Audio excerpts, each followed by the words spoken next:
Today from the global lane, Gaza peace, who will disarm Hamas? It's not clear who is going to force Hamas to disarm. Hamas is shooting at innocent Palestinian civilians. Those that have been considered to be collaborating with Israel are being shot down in the street. Showdown in Chicago and other U.S. cities. Trump vows to fight crime and protect ICE officers by sending in National Guard troops. Many people say they don't want to see our urban streets become war zones. Well, my reply to that, Gary, is that's already happened. Middle East peace? What the Bible says about the future. The Bible is clear that until the Prince of Peace returns, there will never be ultimate peace. And ultimately, the nations of the Arabian Peninsula, along with Russia and China, will attack Israel. So any peace that happens, thank God for it, but it will only really be temporary. The Presidential Medal of Freedom awarded to the late Charlie Kirk. God, family, country, priorities champion for a more prosperous life. And it's all right here on the global lane. President Trump says phase 2 of his Gaza peace plan is underway. However, arriving at an agreement in the second phase may prove much more difficult than phase 1.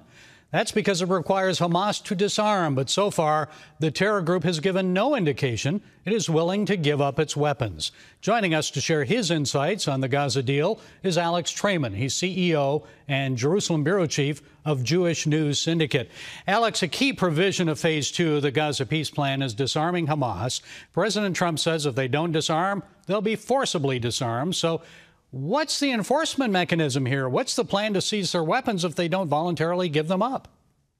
Well, first and foremost, they're still firing at Palestinians in the Strip. Those that have been considered to be collaborating with Israel are being shot down in the street. The CENTCOM commander, Admiral Brad Cooper, stating that Hamas is shooting at innocent Palestinian civilians in the Strip. Now, phase 2 of the plan calls for the creation of an international stabilization force. We don't know what is going to compose that force. The United States said it would commit 200 troops to implementing what you mentioned as phase 2 of the plan, but also stressed that those 200 troops would not be going inside the Gaza Strip. So it's not clear who is going to force Hamas to disarm. The Prime Minister's office here in Israel is stating emphatically that as far as they're concerned, we're still in phase 1 of the deal. All of the bodies of hostages haven't been returned. And at the same time, that if Hamas refuses to disarm, that we will not get to a phase 2 of the deal, and that Hamas is going to be disarmed one way or the other, whether they stand down and disarm themselves or the International Stabilization Force does that. If not, Israel is going to do it. Well, Israel says it will not withdraw completely until Hamas is disarmed. And I guess the IDF claims it has destroyed 90% of Hamas's military capabilities and their fighters. So what's left to get? Well, I think that that's correct, that really Hamas has been filed down something like 80 to 90%. In terms of the potential of Hamas to threaten the Israeli home front right now, considering that the IDF is still holding about 50% of the Gaza Strip, and even when they pull back, there's going to be a significant buffer zone in between the areas that are controlled in Gaza by Palestinians and by Israel, which was attacked on October 7th, so that you won't be able to have another October 7th style attack. But at the same time, part of what Israel requires is that Hamas not be the ones governing the Strip. Hamas cannot be in control of the Strip. So as long as you have, let's say there's 10,000 terrorists left with assault rifles, you know, they can still do a lot of damage just by imposing their will and their force in the Gaza Strip, something that is not permitted under phase 2 of the plan. And it's not just Hamas. There are other radical Islamic militants there with guns. So what are the chances then that an Arab and Turkish security force, maybe Egypt, Turkey, Qatar, others would actually put boots on the ground in Gaza and forcibly disarm Hamas? Well, that's what we're waiting to see what's going to happen. I mean, we had this President Trump going to this Sharm el-Sheikh conference, for peace in Gaza with the president from Turkey, from Egypt, from other countries, the Qatari prime minister, others, Emir, I think, was there.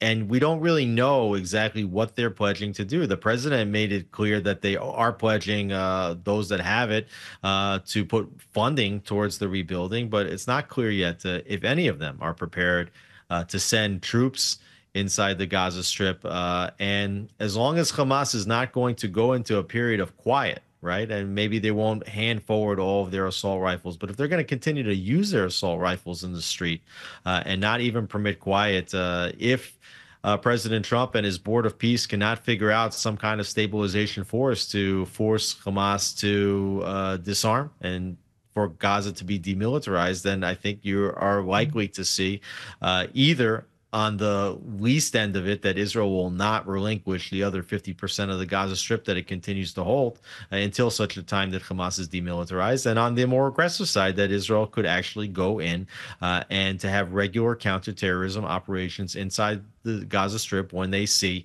terror activity manifesting. And what about future governance? I mean, Hamas wants a role, at least in the transition. They've rejected the idea of even former British Prime Minister Tony Blair and other non-Palestinians having oversight in Gaza.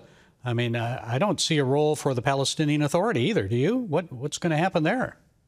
Well, Israel has stated that they will not accept any agreement where Hamas has any role in governance of the Strip, and they also will not accept an agreement where the Palestinian Authority has any role in the governance of the Strip, even though the 20-point plan did lay a pathway toward Palestinian Authority governance in the Gaza Strip, only if and provided that the Palestinian Authority will undertake significant reforms, that they themselves are no longer financiers of terror, that they're no longer inciting to terror, that their textbooks, which are the same textbooks that are used in Gaza, are not inciting to terrorism, and are preaching towards coexistence and normalization with the Jewish state of Israel alongside of it. So it doesn't seem like the Palestinian Authority is going to come in the short term. And what Israel is looking for and hoping is that there are clans, and these are like militias inside the Gaza Strip, that they may not themselves be what any normal person in the West would call like a peaceful organization, but one that at least is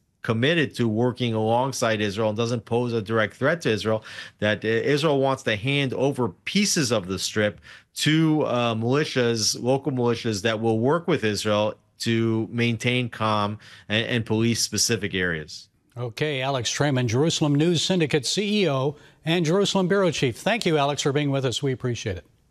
Gary, thanks for having me.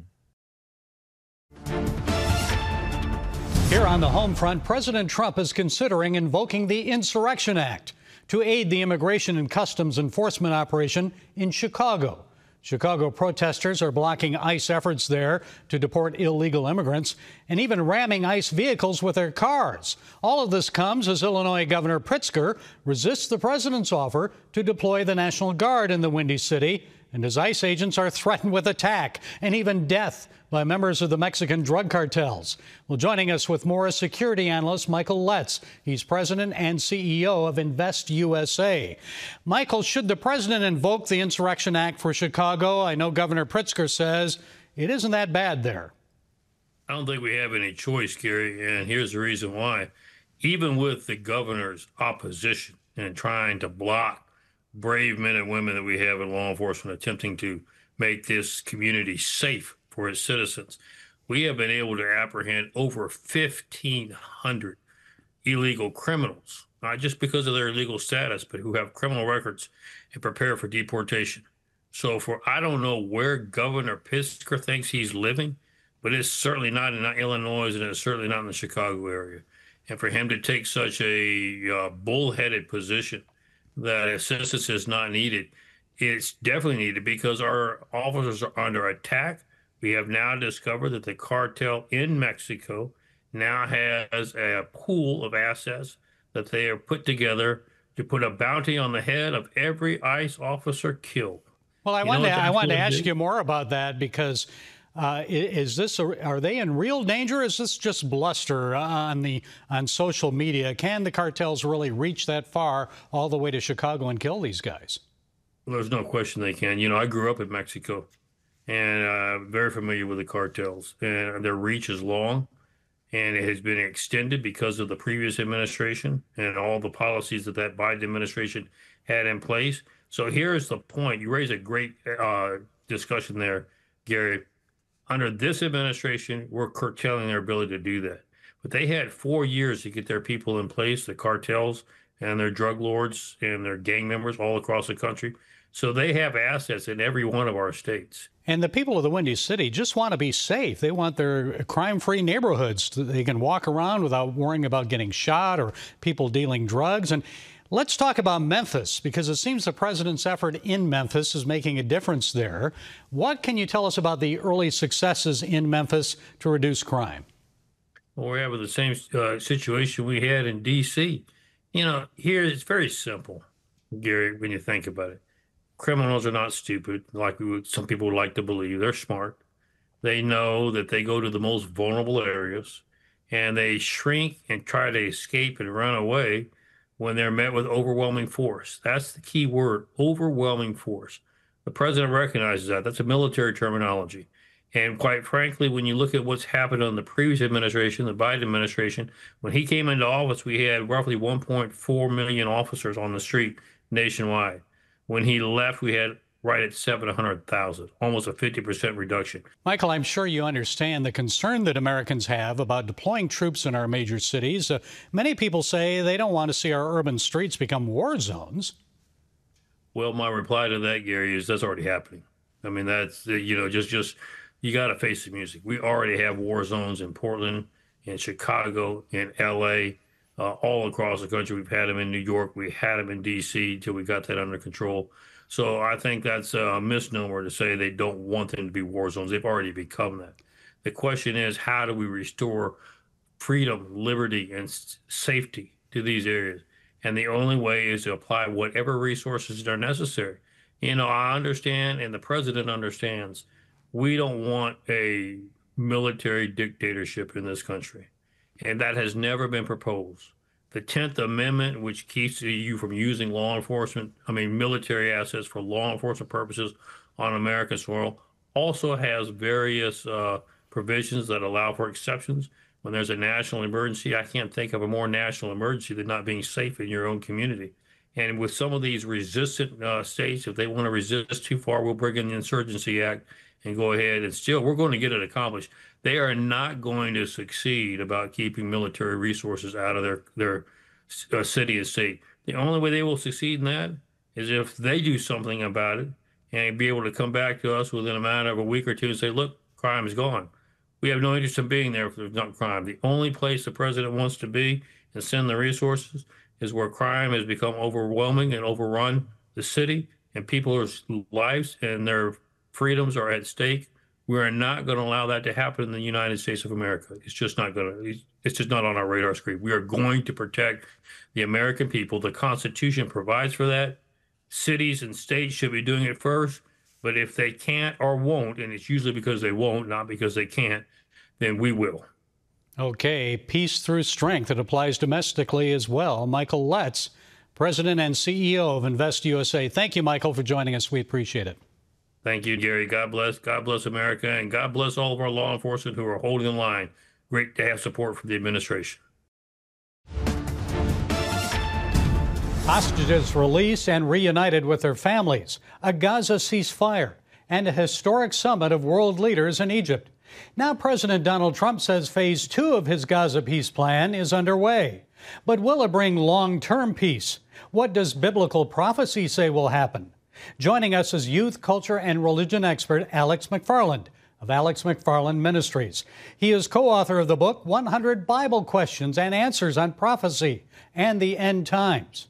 Okay, Alex, what do you think of this peace deal and the historic events of the week? Has peace arrived in the Middle East as President Trump contends? Well, we rejoice. The Bible tells us in Psalm 122, verse 6, that we're to pray for the peace of Jerusalem. And, the tragic terrorist attacks of October 7, 23, so sad. And, yes, we rejoice for any peace. But I will tell you, the Bible is very clear that as we get closer and closer to the end times, armies will surround Jerusalem and the Jewish people will be subjected to more and more attacks. We've got to remember that Gaza resides on land that belongs to the nation of Israel. And the establishment, I'm uncomfortable while at the very same moment that I praise God for Donald Trump and his abilities, and I pray for his safety as he travels throughout the Middle East. And this is, undoubtedly historic, but at the same time, I don't think the establishment of a Palestinian state is just. And it's almost like this, with right there next to Israel. It's almost like, look, the person abusing you will diminish their abuse if you let them move into your house. I mean, really, it is unfortunate that Israel has for decades been pressured by the rest of the world to, apologize for defending itself. So far, all these nations like Turkey and Qatar have signed on to this peace plan. Hamas has not signed it. So we'll see. We'll just see. But we continue to pray for here's the solution, the salvation of the Muslim and Arabic peoples. Well, what does biblical prophecy say specifically then, Alex, about peace in the Middle East and agreements like this Gaza peace plan? Anything? There will never be ultimate. The Bible is clear that until the Prince of Peace returns, there will never be ultimate peace. And ultimately, the nations of the Arabian Peninsula, along with Russia and China, will attack Israel. So any peace that happens, thank God for it, but it will only really be temporary. So how long do you think this is going to last? I don't know. I will say the Islamic nations have a 0% track record in keeping the terms of their peace deals. So will it be? I hate to put a number on it, although in my heart I think I really have an idea, but probably 2 years or less. In my brand new book, 100 Bible Questions and Answers on Prophecy and the End Times, we talk about this. And, here's the thing, folks. Jesus is coming back. I definitely believe in the rapture of the church, which I feel like is alluded to in 1 Thessalonians chapter 4. And what we have to do is have our spiritual house in order and be ready, be faithful. With AI, the wiring of the planet, the call for a cashless society, the rise of transgenderism, which I think is very demonic, and the almost global abolition of moral boundaries. The world is at a point where the end time scenarios of Revelation 4 through 20 are just before us. Well, Alex, you wrote in your book, because you want people to discern the signs of the times and stand firm in their faith, you said, we need to discern this. So how do we discern the signs of the times? How do we know what is truly prophetic and biblical and what is not? Great question. I think that the fact that we're seeing all of these things coalesce at once, there have always been wars and violence and sin and sinners, but for the first time in history, Israel is in their land. Technologically, the world is at a place where the end time scenarios of Revelation are actually, technologically possible. But also the Spirit of the Lord is moving. There's a global movement going on, and there's going to be a great, great harvest of souls before the end of time. And I think we're seeing that in process already. God is moving, but Satan is getting frantic because he knows his time is short. And I think it's undeniable that we're living in times unlike any other period in human history. Okay, Alex McFarland. The book is 100 Bible Questions and Answers on Prophecy and the End Times. Thank you, Alex, for setting us straight today. We appreciate it. God bless you. Thank you. This past Tuesday would have marked Charlie Kirk's 32nd birthday. But tragically, his life was cut short by an assassin's bullet in Utah last month. In honor of the late founder of Turning Point USA, President Trump awarded him the Presidential Medal of Freedom posthumously. This was the first Medal of Freedom that Trump awarded during his second term. Since President John F. Kennedy established this highest civilian honor in 1963, fewer than 700 individuals have received it. So why Charlie Kirk? Here's what the president had to say. Today we're here to honor and remember a fearless warrior for liberty, beloved leader who galvanized the next generation like nobody I've ever seen before, and an American patriot of the deepest conviction, the finest quality and the highest caliber, the late, great Charlie Kirk. God has used Kirk's assassination to inspire tens of thousands of young Americans to join Turning Point USA and to attend church. This movement represents a new generation committed to the God-given right of free speech that Charlie advocated for, fostering an open and free exchange of ideas, encouraging respectful debate, and listening to others instead of responding violently to those with differing opinions. Charlie Kirk was not only an advocate for freedom and political involvement. I admire him most for his commitment to Christ and family values. While he often encouraged young Americans to engage politically, he also emphasized the importance of spiritual involvement. During one Turning Point event, he was asked how he and his wife maintain a God-centered marriage. Turning Point posted his response on X. I encourage everyone to do this. Turn off your phone for 1 day a week. The world will keep on turning and you will be happier. And secondly, it's through spiritual disciplines. My wife and I pray together. We fast together. We go to church together. And men, let me tell you something that you will never forget. When you get married, it is your biblical obligation to bring your family to church on a regular basis. I know that, you want to sleep in or, you want to watch a football game. Get your act together, bring your wife, bring your kids, and bring them to church. That sets an example for your kids that you value God over comfort. Charlie's wife, Erica, described him as a perfect father and husband. However, Charlie would likely respond humbly, reminding her and others that there is only one perfect man, Jesus Christ, who is fully man and fully God. He was sent to earth to save us from our sins and restore our relationship with the Creator. Charlie Kirk was motivated by his faith in God, his family, and his country. May we honor his memory and strive to live by that example. That's it today from the Global Lane. Until next time, be blessed.